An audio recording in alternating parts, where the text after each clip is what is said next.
Another parent alert. It's time to stop the left's war on children. What nobody else is talking about when it comes to this hard Nashville shooting, it was predictable. You and I are going to talk about it. Let's transition into the left's war on children. What the hell are we doing to our kids? Part 7, and try to tie it all together with this tragic Tennessee school shooting. And I would even contend other school shootings in, over the past decade or so. You heard the Wall Street Journal. You probably heard about the Wall Street. I'm not going to cite you the numbers, but the Wall Street Journal did a big national survey, and America's patriotism, their belief in traditional values and hard work and whatnot are significantly down.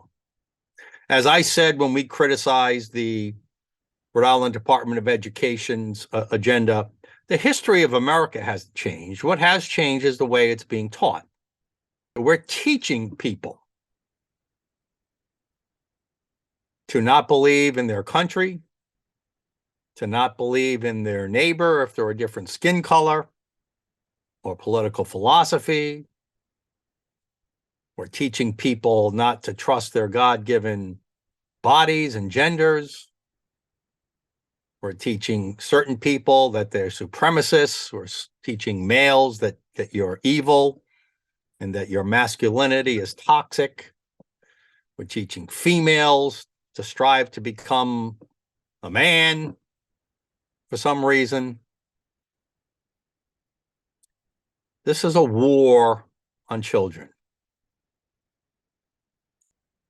Here's an article I wrote a year ago, May 2022. It was published nationally in the Daily Signal, The Left's War on Children.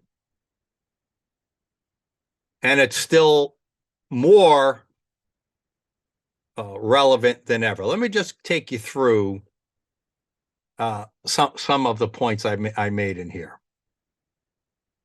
Just think about the gauntlet that the left has set up for young people in our country. First, you have to survive getting aborted in the wound, or even as some want to do on the left, after you're born, right afterwards.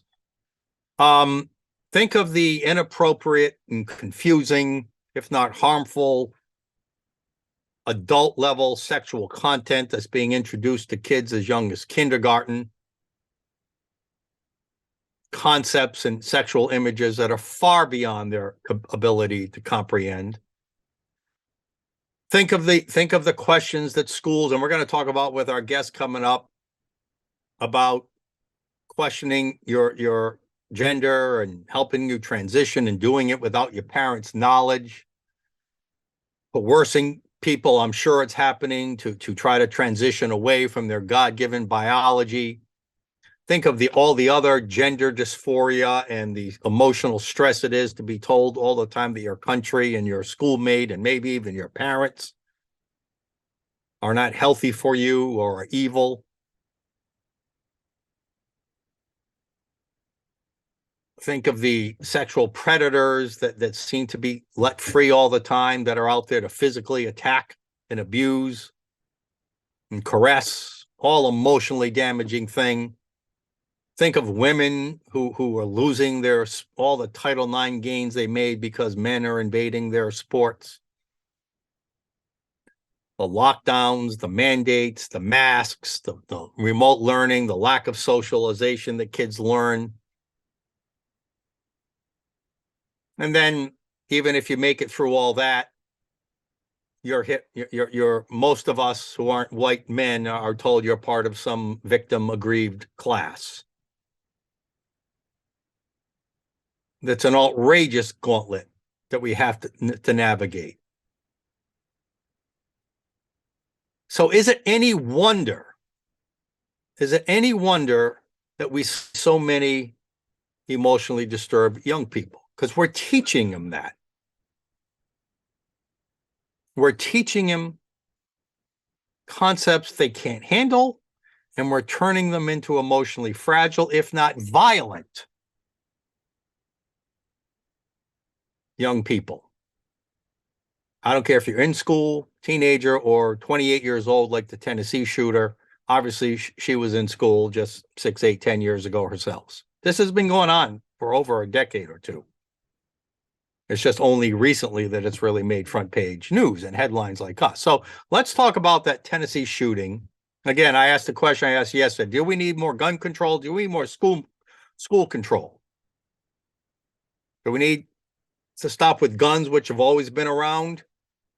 What's different now is that we have emotionally disturbed children with guns. Before, we had emotionally stable children with guns, and not much happened. I'm talking about 50, 60, 70 years ago. So what's changed? Are the guns any less deadly? No, there might be some semi-automatics, but there were automatic guns and dangerous guns back then. Just nobody chose to use them. Now we have sick people choosing to use them. That's what's changed. People have changed. Young people's minds are more fragile, and we got to call that out. We got to recognize all that.